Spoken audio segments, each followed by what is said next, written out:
Faqta fakt, qani ketdik. Minecraft o'yini Markus Persson tomonidan 6 kunda yaratilgan. O'yin ilk marta 2009-yilda chiqarilgan. O'yinning boshlang'ich nomi Cave Game, ya'ni g'or o'yini deb nomlangan. Microsoft kompaniyasi 2014-yilda Minecraftni 2,5 milliard dollarga sotib olgan. Minecraft dunyosi taxminan 4 milliard kvadrat kilometrni tashkil qiladi. Bu degani yer yuzidan 8 baravar kattaroq. O'yin Legoga o'xshash dizaynda bo'lgani uchun mashhur bo'lib ketgan. O'yindagi Creeper aslida noto'g'ri kodlangan cho'chqa modeli bo'lgan. Creeperlar suvda portlamaydi. Creeperni chaqmoq ursa, portlashi yanada kuchayadi. Uning boshqa moblardan farqi o'zidan suyak qoldirmaydi. O'yindagi asosiy qahramon Steve deb ataladi. I am Steve. YouTube kanalingizni keskin rivojlantirishni xohlaysizmi? Unda bizning Vegeta Private yopiq kanalimizga qo'shiling. Ushbu kanalda sizni kanal ochish uchun tayyor yo'nalishlar, monetizatsiyasiz pul ishlash yo'llari, YouTube bo'yicha maslahat va sirlar, YouTube haqida so'nggi yangiliklar, montaj uchun materiallar va yana ko'plab eksklyuziv ma'lumot va kontentlar kutmoqda. Kanalga qo'shilish oyiga atiga 99 ming so'm. Shoshiling, yopiq kanalda joylar atiga 100 dona. Murojaat uchun Telegram manzil video ostida. O'yinda jami 1500 tadan ortiq turli xil bloklar mavjud. Eltra yordamida o'yinda uchib yurish mumkin. Suv va lava to'qnashsa toshli blok hosil bo'ladi. Yashil bo'yoq olish uchun kaktus pishirish kerak. Oltin olma joningizni tezda tiklaydi. Minecraft dunyosi cheksiz emas. Lavaga to'kilgan narsalar shunchaki yo'qoladi. Qishloq aholisi kechasi o'zlarining uylariga qaytishadi. O'yindagi barcha hayvonlar ozuqaga reaksiya qiladi. Minecraftda har bir kun 20 daqiqaga teng.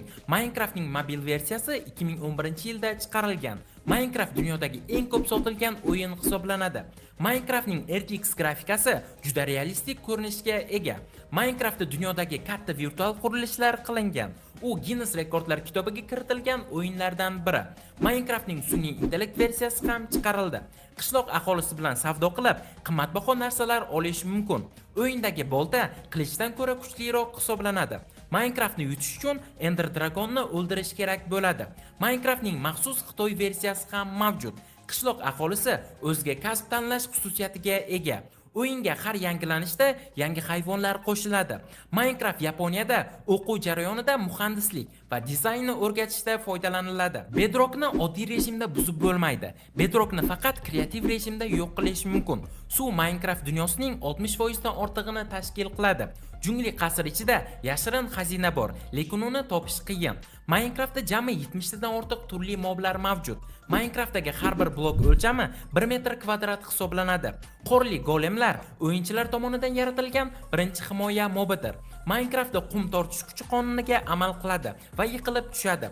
Ko'mir va yog'och pechda bir xil vaqt yonadi. Yomg'ir paytida baliq ovlash imkoniyati oshadi. Bo'rilar o'yinda o'yinchi bilan sodiq hamroh bo'lishi mumkin. O'yin birinchi marta Java dasturlash tilida yozilgan. Minecraftning mobil versiyasi Pocket Edition deb ataladi. O'yindagi har bir dunyo tasodifiy yaraladi. Obsidian blok faqat olmos kirka bilan qaziladi. Minecraftdagi vaqt o'tish tezligi real hayotdan 72 baravar tezroq. Olmalar yordamida ot jonini ko'paytirish mumkin. Slime bloklari sakrash uchun ishlatiladi.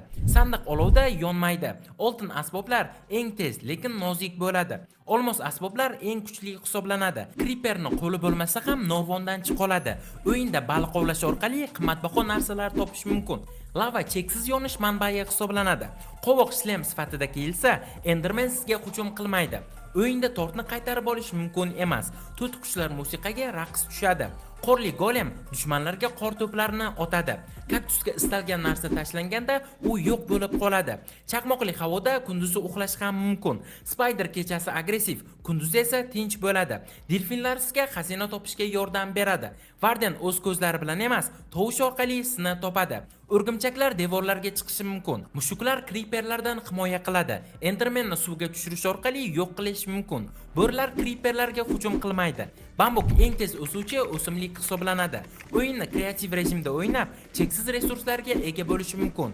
Panda faqat bambuk o'simliklar yaqinida paydo bo'ladi. Minecraft 50 tadan ortiq tilga tarjima qilingan. Minecraft Lego kompaniyasi bilan hamkorlikda ishlaydi. Minecraftda tulki bolalari juda kichikligi uchun suvda suzolmaydi. Minecraftda temirlar orqali 30 tadan ortiq buyumlar yasash mumkin.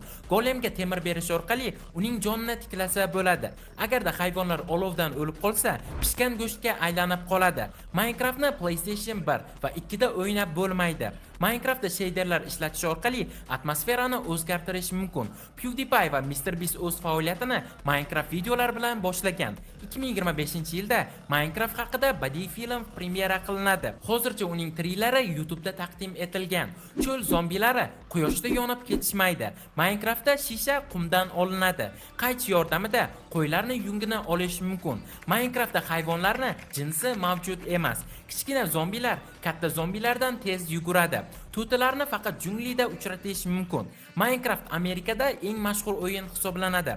Yuzlab dinamitlarni bir vaqtda portlatsangiz, kompyuter qochishi mumkin. PewDiePie Minecraft haqida qo'shiq aytgan. Freaking low-key that I'm underground.